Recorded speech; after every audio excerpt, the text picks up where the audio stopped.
हम सभी में क्षमताओं का असीम भंडार होता है, बस हम उन क्षमताओं को पहचान नहीं पाते। हमें खुद की क्षमता को पहचानना चाहिए। आज हम आपको एक ऐसी कहानी सुनाने जा रहे हैं। अगर आपको हमारी कोशिश पसंद आए तो लाइक शेयर जरूर करें। एक बार एक गांव में एक आलसी आदमी रहता था। वो कोई काम नहीं करता, हमेशा खाली बैठा रहता और सोचता कि बिना कुछ किए ही उसे खाने को मिल जाए। एक दिन वो घूमते घूमते एक बाग में पहुंच गया। यहाँ आम के पेड़ थे। ये पेड़ आम से लदे हुए थे। आम देखकर उस आदमी के मुंह में पानी आ गया। आम खाने के लिए वो पेड़ पर चढ़ गया। इतने में ही बाग का मालिक वहां आ गया। जैसे ही उस आदमी ने बाग के मालिक को देखा तो वो वहां से भाग खड़ा हुआ। वो काफी दूर तक भागा और गांव से बाहर एक जंगल में जा पहुंचा। वो बुरी तरह थक गया और एक पेड़ के नीचे बैठ गया। इतने में ही उसकी नजर लोमड़ी पर पड़ी। इसकी एक टांग टूटी हुई थी। वो लोमड़ी लंगड़ाकर चल रही थी।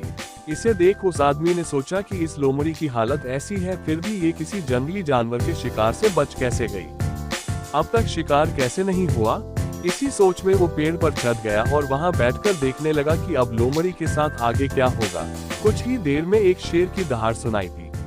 उसे सुनकर सभी जानवर भाग गए, लेकिन लोमड़ी की इस हालत में वो भाग नहीं सकती थी, तो वो वहीं खड़ी रह गई। शेर लोमड़ी के पास आने लगा। उस आलसी आदमी ने सोचा कि अब तो ये शेर लोमड़ी को मारकर खा ही जाएगा, लेकिन ऐसा कुछ नहीं हुआ। लोमड़ी शेर के पास खड़ी हो गई। शेर के पास एक मांस का टुकड़ा था जिसे उसने लोमड़ी के सामने गिरा दिया। ये सब देखकर आदमी सोचने लगा कि भगवान सही में सर्वेसर्वा है। भगवान ने दुनिया में हर प्राणी के लिए कुछ न कुछ प्रबंध किया है। ये देख व्यक्ति अपने घर को वापस लौट आया। वो घर वापस आ गया और बिस्तर पर लेट गया। 2 से 3 दिन उसने इंतजार किया कि शायद भगवान उसके लिए कुछ खाना भेजेंगे, जिस तरह लोमड़ी के लिए भेजा था, लेकिन ऐसा नहीं हुआ। भूख के चलते उसकी हालत लगातार खराब होने लगी। वो आखिरकार अपने घर से बाहर निकला और चलने लगा।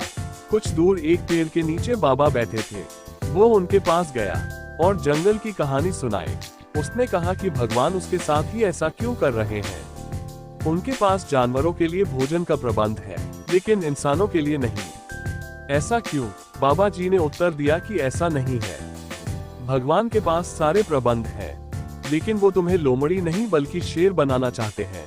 कहानी से हमें सीख, हम सभी में क्षमताओं का असीम भंडार होता है, बस हम उन क्षमताओं को पहचान नहीं पाते हैं।